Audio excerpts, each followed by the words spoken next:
बारिश में गरीब बेटी के लिए आया अमीर रिश्ता। अरे क्या रामदीन भाई, इतना सस्ता इंतजाम किया है तुमने। भाई बारिश का मौसम है, कम से कम टेंट तो लगवा लेते। कहीं से भी देखने में नहीं लग रहा है कि शादी का घर है।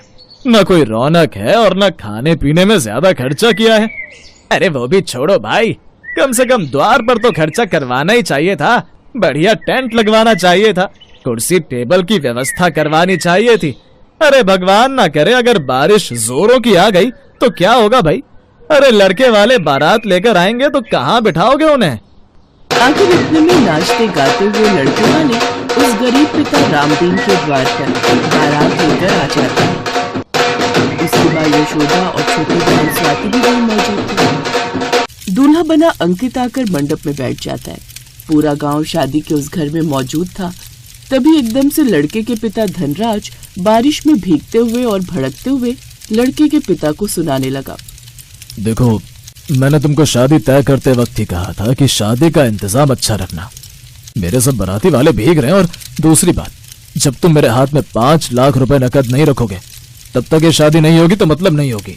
मैं आपके आगे हाथ जोड़कर विनती करता हूँ, अभी मेरे पास बड़ी मुश्किल से ये 2 लाख रुपयों का इंतजाम हुआ है, इसे ले लीजिए। मैं धीरे धीरे दहेज के बाकी पैसे भी दे दूंगा। मेरी बेटी को स्वीकार कर लीजिए, वरना पूरे समाज और जात बिरादरी के सामने बड़ी बदनामी हो जाएगी। जब दहेज देने की हैसियत ही नहीं थी तो रिश्ता लगाया क्यों था। ये शादी नहीं होगी। बेटा उठ जा मंडप से। बारात लौटती देखकर शादी में आए सब लोग आपस में बातें बनाने लगते हैं। अरे पता नहीं कैसी अभागी लड़की है, द्वार पर आई हुई बारात लौट गई, अब कौन थामेगा इसका हाथ।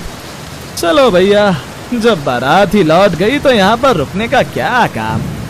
ये सब देख अनामिका का दिल टूट जाता है। बरसात के साथ उसकी आंखों से बहते आंसू भी थमने का नाम नहीं ले रहे थे। आज मेरे कारण भरे समाज में मेरे बाबा का स्वाभिमान छीन लिया गया। इससे अच्छा तो तू किसी गरीब के आंगन में बेटी नहीं देता विधाता। चुप हो जा बेटी, दोष तेरा नहीं बल्कि इस गरीबी का है जिसमें बेटी का पैदा होना ही उसका बुरा भाग्य है। ये कहानी है रामदीन की, जिसकी 2 बेटियां हैं। एक छोटी बेटी स्वाति जो कि पढ़ रही है और शादी लायक बड़ी बेटी अनामिका, जिसके अब तक दहेज के चलते हजारों रिश्ते टूट चुके हैं। परिवार की जिंदगी बड़ी गरीबी में गुजर रही है। रामदीन रेलवे स्टेशन पर पकौड़े बनाकर बेचता था, जिससे उसकी थोड़ी बहुत कमाई होती थी और उसमें घर का गुजारा चला पाना बड़ा ही कठिन था। एक रोज, यशोदा जरा पकौड़ों की टोकरी तो दे दे, मुझे देरी हो रही है। ये लो बाबा, मैं ले आई। शाबाश, तू तो मेरी प्यारी लाडो है। अच्छा मैं चलता हूँ। तभी रामदीन की आंखों के आगे अंधेरा छाने लगा। बाबा, आपकी तबीयत ठीक नहीं लग रही, आप आज घर पर ही रहिए। नहीं बिटिया, अगर मैं घर पर ठहर गया तो हम खाएंगे क्या, और कल को तेरी विदाई भी तो करवानी है। मुझे जाने दे बिटिया। अजी ध्यान से जाइएगा। कुछ ही देर में वो रेलवे स्टेशन पर आ गया। तभी बड़ी जोरों से बारिश शुरू हो जाती है। ओहो, इस बारिश के चलते ट्रेन भी नहीं आ रही है। लगता है पटरी पर पानी भर गया होगा, तभी तो देरी हो रही है। तभी बारिश से गीली ट्रेन के पायदान पर से उस बेचारे का पैर फिसल जाता और रफ्तार में होने के चलते उसके दोनों पैर कट जाते हैं। अब परिवार पर जैसे दुखों का पहाड़ सा छा जाता है। दाने दाने की किल्लत छा जाती है। अनामिका घर की जिम्मेदारी अपने सर पर ले लेती है। वो बहुत मधुर गाती थी। अगले दिन वो कई जगह जाकर काम की तलाश करती है और उसे बड़े हाई स्कूल में संगीत सिखाने का मौका मिलता है। ये मेरे स्कूल के विद्यार्थियों का सौभाग्य होगा जो आप उन्हें संगीत सिखाएंगे। वो व्यक्ति और कोई नहीं बल्कि इस पूरे स्कूल के टीचर शुभम नागपाल थे, जिन्हें अनामिका पहली नजर में पसंद आ जाती है। लेकिन दोनों के रुतबे में जमीन आसमान जितना फर्क था। शुभम अपने माता पिता के साथ बड़े बंगले में रहता था। दिन गुजरते गए और एक दिन, मैं तुमसे कुछ कहना चाहता हूँ। मैं तुमसे प्यार करने लगा हूँ। क्या तुम मेरी जीवन साथी बनोगी? लेकिन सर, मैं बहुत ही गरीब माता पिता की बेटी हूँ। आपका और मेरा कोई मेल नहीं, और मुझ जैसी गरीब लड़की के लिए आपके परिवार वाले मानेंगे भी नहीं। आप अपने योग्य लड़की देखकर शादी कर लीजिए। मैं चलती हूँ। आओ गाड़ी में बैठ जाओ, मैं तुम्हें घर छोड़ देता हूँ। अनामिका जैसे जाने लगती है तभी जोरदार बारिश आ जाती है। कुछ देर बाद, बस यहीं रोक दीजिए, यही मेरा घर है।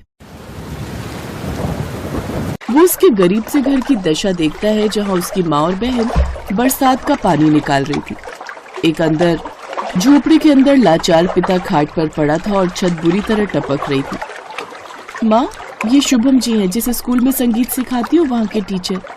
जी नमस्ते माँ जी। अरे आइए ना बाबू, चाय पीकर जाइएगा। जी फिर कभी जरूर आऊंगा, अभी जरा जल्दी में हूँ। वो घर जाकर अपने माता पिता से अनामिका के बारे में बात करता है और अगले दिन वो पूरी तैयारी के साथ रिश्ता लेकर आता है। उस दिन खूब तबाही वाली बारिश हो रही थी जिससे उनके घर में पानी की रेल लगी हुई थी। लगता है आप लोग किसी के घर रिश्ता लेकर आए हुए हैं। जी बहन जी, मैं मेरे बेटे का रिश्ता आपकी बेटी के लिए लाई हूँ।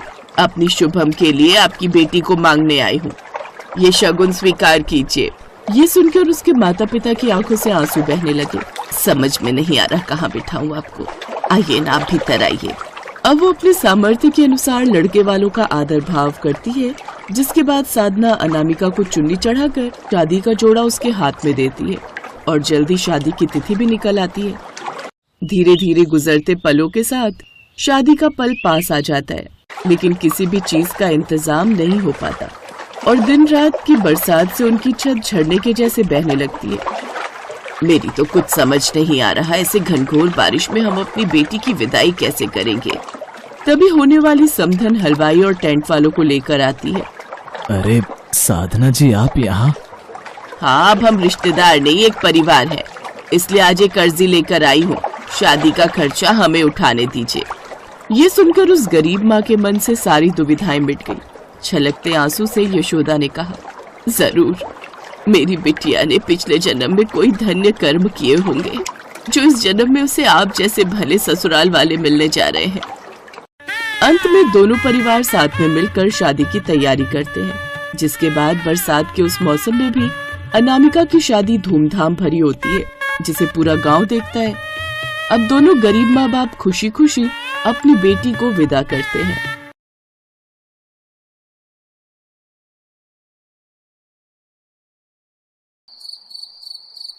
चलो भाई, अब तो सूरज का भी लगन हो गया और भगवान की कृपा से सब अच्छे से हो गया। अब आगे क्या सोचा है सीमा?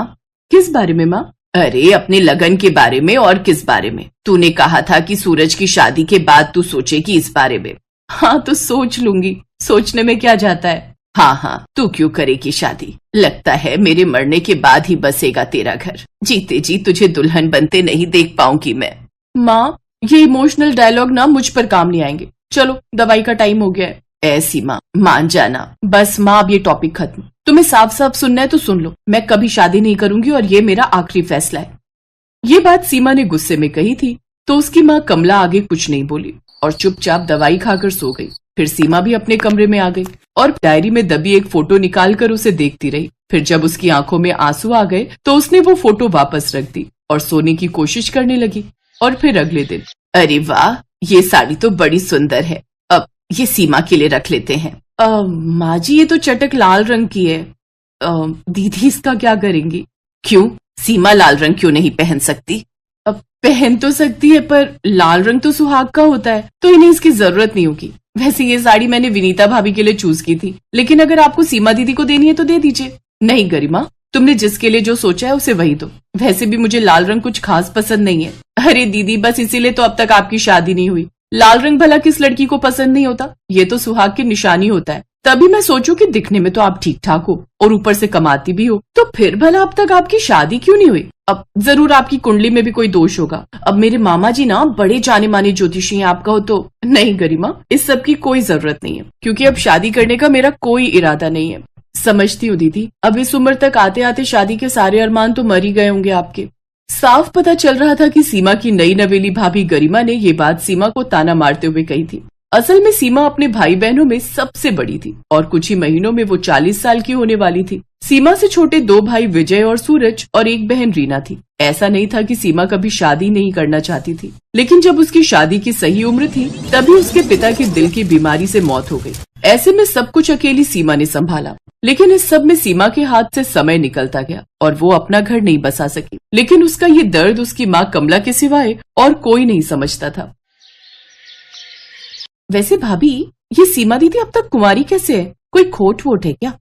ज्यादा तो मुझे भी कुछ नहीं पता, पर एक बार इन्होंने जिक्र किया था कि एक लड़का था तो जो सीमा दीदी को पसंद करता था, लेकिन सीमा दीदी ने शादी से मना कर दिया। फिर वो लड़का कभी वापस नहीं आया। अरे क्यों आएगा वापस? ये कोई मिस इंडिया हो रखी है क्या? और ऐसा भी नहीं कि दहेज के लिए लाखों जोड़ रखे हो। समझ गई, अपने ईगो में ही रह गई है। अब बताओ, 40 की होने जा रही है। मेरे घर में तो सब हंसी उड़ा रहे थे। अब क्या करें, कुछ कह भी तो नहीं सकते, बड़ी जो है। लेकिन मैंने तो पहले ही साफ साफ कह दिया है कि दीदी शादी करे या ना करे, लेकिन अपने बुढ़ापे का इंतजाम खुद करके रखे। भाई आगे चल के हम अपना परिवार देखेंगे या इन्हें संभालते फिरेंगे। बात तो बिल्कुल सही है। चलो मैं भी इनसे बात करूंगी इस बारे में। ये बातें घर की बहुएं कर रही थी जिनके पति कुछ न बन पाते अगर सीमा उनके लिए मेहनत न करती। लेकिन अच्छी बात यह थी कि सीमा ने कभी किसी से उम्मीद नहीं रखी और अब उसका बस एक ही मकसद था कि वो जितना हो सके अपनी बीमार माँ की सेवा करे और उन्हें खुश रखे। फिर उसी शाम, अरे रीना, तू इस वक्त, और वो भी अकेली? श्याम क्यों नहीं आए तेरे साथ? क्योंकि मैं नहीं लेकर आई उन्हें, मुझे अकेले आना था इस बार। अरे पर तू सूरज की शादी के बाद परसों ही तो गई थी अपने ससुराल। अब सच बता रीना, तूने फिर से झगड़ा किया क्या श्याम जी से? झगड़ू नहीं तो और क्या करूं दीदी, वो अपने परिवार वालों के सामने मुझे कुछ समझते ही नहीं। यहाँ से थकी हारी गई तो अगले ही दिन खाना बनाने के लिए बोल दिया। अब बताओ ये कोई बात हुई क्या? ओहो, और तू इतनी सी बात पर यहाँ चली आई। तूने गलत किया रीना। दीदी आपका तो कोई ससुराल है नहीं, तो आप क्या जाने कैसे और कितना एडजस्ट करना पड़ता है वहाँ। और फिर ये मेरा भी घर है, शादी हो गई तो क्या, जितना हक आपका है यहाँ उतना ही मेरा भी है। ये कहकर रीना तो वहां से चली गई, लेकिन सीमा वहीं खड़ी रह गई। वो कहना और करना तो बहुत कुछ चाहती थी, लेकिन फिलहाल वो अकेली रहना चाहती थी। इसीलिए वो अपना पर्स लेकर घर से निकल गई। और फिर कुछ देर बाद, आइए sir, most welcome and thanks, आप मेरे बुलाने पर स्पेशली फॉरेन से यहाँ आए। हाँ, तुम्हारी शादी में नहीं आ पाया था तो अब आना तो था ही। जी आइए सर, मैं अभी सबको बुलाकर लाता हूँ।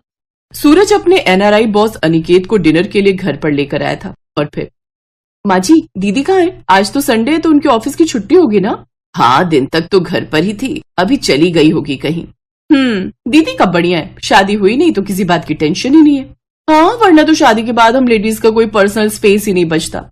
ये किसकी बात हो रही है सूरज? सर वो मेरी सबसे बड़ी दीदी है सीमा। वो अनफॉर्चुनेटली उनकी शादी नहीं हो पाई सही समय पर, और अब वो 40 साल की होने वाली हैं, तो अब तो कोई चांस ही नहीं है। अब तो सिर्फ अफसोस ही कर सकते हैं। आप ये खीर लीजिए ना, गरिमा ने बनाई है। अनिकेत ने हाथ से इशारा करके सूरज को खीर परोसने से रोक दिया और फिर खाने की टेबल से उठ खड़ा हुआ। क्या हुआ सर, डिनर पसंद नहीं आया क्या आपको? डिनर तो ठीक है, लेकिन तुम लोग और तुम सबकी सोच पसंद नहीं आई मुझे। अनिकेत आगे कुछ कहता उससे पहले ही सीमा घर के मेन डोर से अंदर दाखिल हुई। उसने जैसे ही अनिकेत को देखा तो वो तो अपनी जगह पर जम सी गई, लेकिन अनिकेत सीधा जाकर सीमा के गले से लग गया और ये देखकर वहां सभी के होश उड़ गए सिवाय कमला के। भगवान तेरा लाख लाख शुक्रिया, बस इसी दिन का तो इंतजार था मुझे। अब अनिकेत तुम यहाँ इतने सालों बाद, लेकिन क्यों? सोचा तो था कि बस तुम्हें एक झलक देखकर वापस लौट जाऊंगा, लेकिन अब नहीं जाऊंगा। तुम इन लोगों के खातिर मुझसे दूर भागती रही, जिन्हें ना तो तुम्हारी कद्र है और ना तुम्हारे सेक्रीफाइसेस की। ये लोग तुम पर तरस खाते हैं, तुम्हारा मजाक उड़ाते हैं, क्योंकि अब तक तुम्हारी शादी नहीं हुई, जबकि तुम चाहती तो कब का अपना घर बसा सकती थी मेरे साथ। सर ये आप क्या कह रहे हैं? सच कह रहा है वो। ये दोनों कॉलेज में एक साथ पढ़ते थे और एक दूसरे से शादी करना चाहते थे, लेकिन सीमा ने तुम तीनों भाई बहनों की खातिर अपने सपने, अपना प्यार कुर्बान कर दिया। गलत किया इसने, लेकिन अब मैं इस घर में और कुछ गलत नहीं होने दूंगी।